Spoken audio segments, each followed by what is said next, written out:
उस दिन मैं टेलीविज़न के सामने बैठी अपनी 14 साल की बेटी के फ्रॉक में बटन लगा रही थी। पति एक हाथ में चाय का गिलास लिए अपना मनपसंद धारावाहिक देखने में व्यस्त थे। तभी दरवाजे पर घंटी बजी और मैं उठकर बाहर आ गई। दरवाज़ा खोला तो सामने मकान मालिक वर्मा जी खड़े थे। मैंने बड़े आदर से उन्हें भीतर बुलाया और अपने पति को आवाज़ देकर ड्राइंग रूम में बुलाया और बड़े विनम्र स्वर में बोली, अच्छा क्या लेंगे आप, ठंडा या चाय? नहीं, इन सब की तकलीफ़ मत कीजिए, बस आप बैठिए, एक ज़रूरी बात करनी है, वर्मा जी बेरुखी से बोले। मैं अपने पति के साथ जाकर बैठ गई। थोड़ा आश्चर्य हुआ कि इतनी सुबह सुबह कैसे आना हुआ। फिर अपने विचारों को विराम दिया और चेहरे पर बनावटी मुस्कान लाकर उन्हें देखने लगी। मुझे इस मकान की ज़रूरत है, आप कहीं और मकान ढूंढ लीजिए, उन्होंने एकदम सपाट स्वर में बोला। मैंने कहा, क्या? मेरे पति के मुंह से निकला, पर मैंने तो 11 महीने की लीज पर आपसे मकान लिया है। आप इस तरह बीच में छोड़ने के लिए कैसे कह सकते हैं? सर, मेरी मजबूरी है, इसीलिए कह रहा हूँ, और फिर यह मेरा हक है कि मैं जब चाहे आपसे मकान खाली करवा सकता हूँ। दोनों के बीच विवाद को बढ़ता देख कर मैंने बेहद विनम्र स्वर में कहा, पर ऐसा क्या कारण है भाई साहब जो आपको अचानक इस मकान की ज़रूरत पड़ गई? हमने तो हमेशा समय पर किराया दिया है, फिर आपका तो और भी एक मकान है, आप उसे क्यों नहीं खाली करवा लेते? कारण आप भी जानती हैं। मुझे पहले से पता होता तो आपको कभी भी यह मकान न देता। मेरा 1 महीने का कमीशन और सफ़ेदी कराने में जो पैसा खर्च हुआ है सो अलग, पर ऐसा क्या किया है हमने?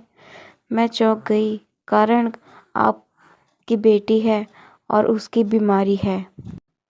पिछले मकान से भी आपको इसलिए निकाला गया क्योंकि आपकी बेटी को एड्स है और ऐसी घातक बीमारी के मरीज को मैं अपने घर में नहीं रख सकता। फिर कॉलोनी के कई लोग को भी ऐतराज़ है। भाई साहब, यह बीमारी कोई संक्रामक रोग तो नहीं और ना ही छुआछूत से फैलती है। यह तो हर जगह साबित हो चुका है और फिर हम दोनों में से यह किसी को भी नहीं है। यह सब ना मैं सुनना चाहता हूँ और ना ही पास पड़ोस के लोग। अधिक पैसा कमाने की होड़ में आप लोग जरा भी नहीं समझते कि बच्चे किस तरफ जा रहे हैं, किन से मिलते हैं, बाहर क्या क्या गुल खिलाते हैं। वर्मा जी, मेरे पति चीख पड़े, आपके मुंह में जो कह आए वो कहते ही चले जा रहे हैं। आपको मकान खाली चाहिए, मिल जाएगा, पर इस तरह के अपशब्द और लांछन मुंह से मत निकालिए। 10 दिन बाद मकान की चाबियां लेने आऊँगा, कहकर वर्मा जी उठकर चले गए। उनके जाते ही मैं निढाल होकर सोफे पर पसर गई। मेरे पति मेरे पास आकर बैठ गए। कुछ कहते कहते उनकी आवाज़ टूट गई। चेहरा पीला पड़ गया, मानो वही ही दोषी हों।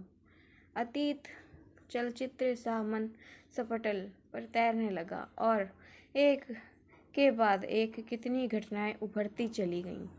मैं उस दिन किटी पार्टी से लौट रही थी कि फ़ोन की घंटी बजने लगी। फ़ोन चारू के स्कूल से उसकी क्लास टीचर का था।